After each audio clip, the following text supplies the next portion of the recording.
சிறகடிக்க ஆசை அடுத்த வர எபிசோட்ல பார்த்தீங்கன்னா, முத்துக்கு வந்து மனோஜோட விஷயம் எல்லாமே தெரிய வருது. மனோஜ் பார்த்தீங்க அப்டின்னா, அவங்க ஃப்ரெண்டு பிளான கேட்டுட்டு, அவங்க ஃப்ரெண்டு குடுத்த ஐடியானால அந்த ராணி வீட்டுக்கு போய் ராணிய பயமுறுத்துற மாரி தப்பா நடிக்கிறதுக்கு, பயமுறுத்துறதுக்காக நடிக்க தான் செய்றாங்க. ஆனா அவங்க பார்த்தீங்க அப்டின்னா, வேணுன்னே வந்து அவங்கள எல்லார்கிட்டயும் கோத்து விடணும், மாட்டி விடணும்னு சொல்லிட்டு பக்கத்துல உள்ளவங்கலாம் கூப்ட்டு அடிக்க வச்சுர்றாங்க.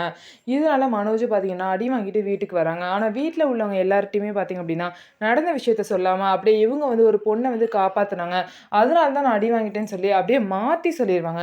ஆனா முத்துக்கு பார்த்தீங்க அப்படின்னா, மனோஜோட ஃப்ரெண்டு மூலியமா எல்லா விஷயமும் தெரிய வருது. விஷயத்த எல்லாத்தையும் தெரிஞ்சுக்கிட்டு முத்து ராஜாராணி வீட்டுக்கு போயிட்டு, ராஜாராணிய வந்து பார்த்தீங்கன்னா, திரும்ப வந்து வீட்டுக்கு கூட்டிட்டு வராங்க. வீட்டுக்கு கூட்டிட்டு போயிட்டு, நடந்த விஷயத்த எல்லாத்தையுமே பார்த்தீங்கன்னா, வீட்ல சொல்றாங்க. அதனால மனோஜ வந்து எப்படியாவது இந்த பிரச்சனையிலருந்து காப்பாத்தணும்னு சொல்லிட்டு தான் முத்து இந்த பிளான்லாம் பண்றாங்க. முத்து வந்து என்ன சொல்றாங்க அப்டின்னா, இந்த மாரி அவங்க வாயிலேருந்தே உண்மைய வர வைக்கணும். இதுக்கு இதான் வழி அப்டின்னு சொல்லிட்டு, மனோஜ் வந்து ராணி அந்த பொண்ணுகிட்ட தப்பா தான் நடந்துக்கிட்டான். இதுக்கு ஒரே வழி அவங்க 2 பேருக்கும் கல்யாணம் பண்ணி வைக்கிறது தான் அப்டின்னு சொல்லிட்டு முத்து வந்து எல்லாரும் முன்னாடி சொல்றாங்க. இதனால ராணி வந்து ரொம்பவே ஷாக் ஆகுறாங்க. ராஜாவும் அதுக்கு மேல ஷாக் ஆகுறாங்க. முத்து பண்ண பிளான் வந்து கண்டிப்பா ஒர்க் அவுட் ஆகும். கண்டிப்பா கல்யாணம் அப்டிங்கிற பேச்ச எடுத்தா, அந்த பொண்ணு வாயிலேருந்தே இல்ல இவங்க என்ட்ட தப்பா நடக்கல. நாங்க தான் வந்து இவங்க மேல பழி போட்டோம் அப்டிங்கிற விஷயத்தலாம் அந்த பொண்ணு வந்து சொல்ல தான் போறா.